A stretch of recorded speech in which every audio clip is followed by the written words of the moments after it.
One time, when Jesus went for a Sabbath meal with one of the top leaders of the Pharisees, all the guests had their eyes on him, watching his every move.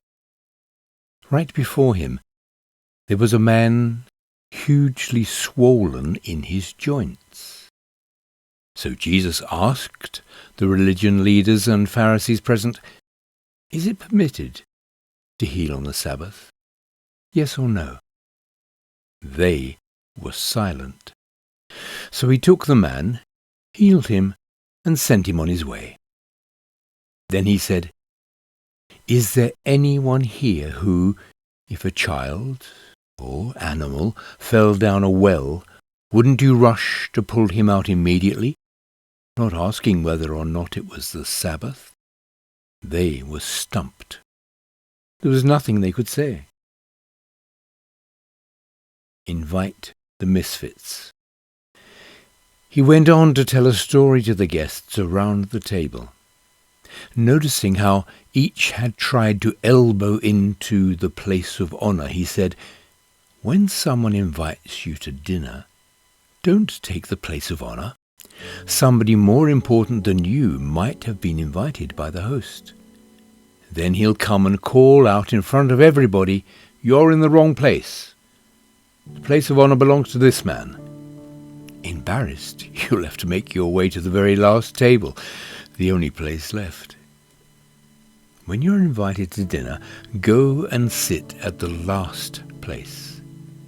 Then when the host comes, he may very well say, 'Friend, come up to the front.'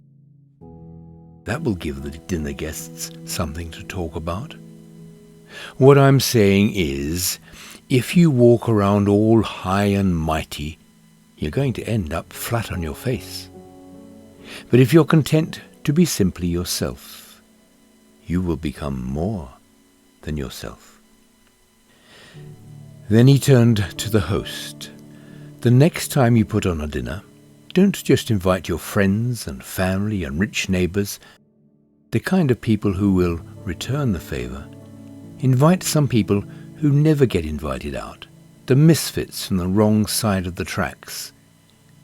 You'll be, and experience, a blessing.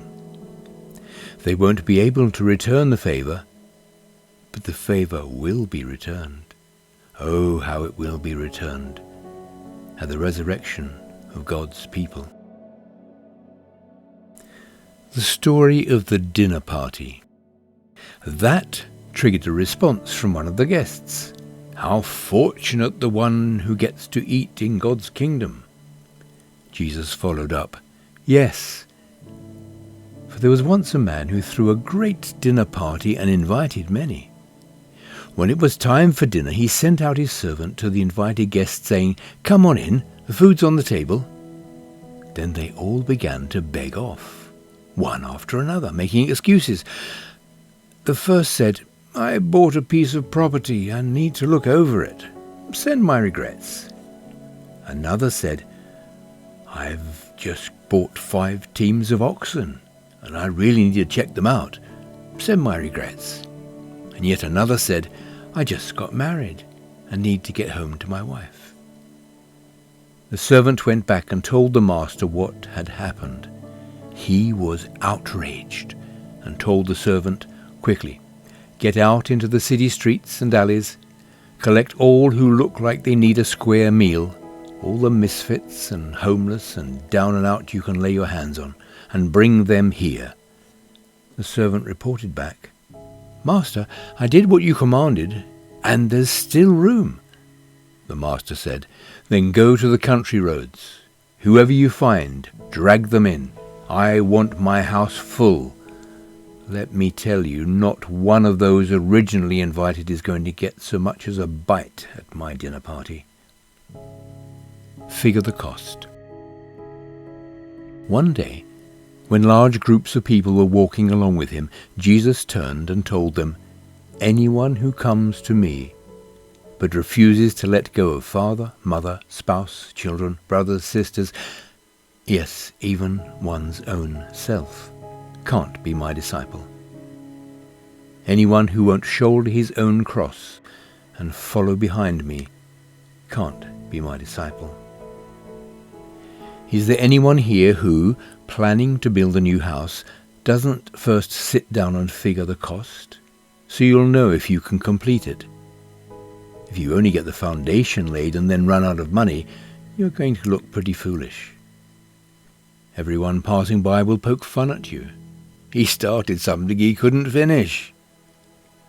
Or can you imagine a king going into battle against another king without first deciding whether it is possible with his 10,000 troops to face the 20,000 troops of the other?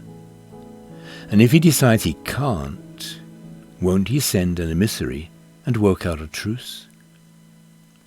Simply put, if you're not willing to take what is dearest to you, whether plans or people, and kiss it goodbye, you can't be my disciple.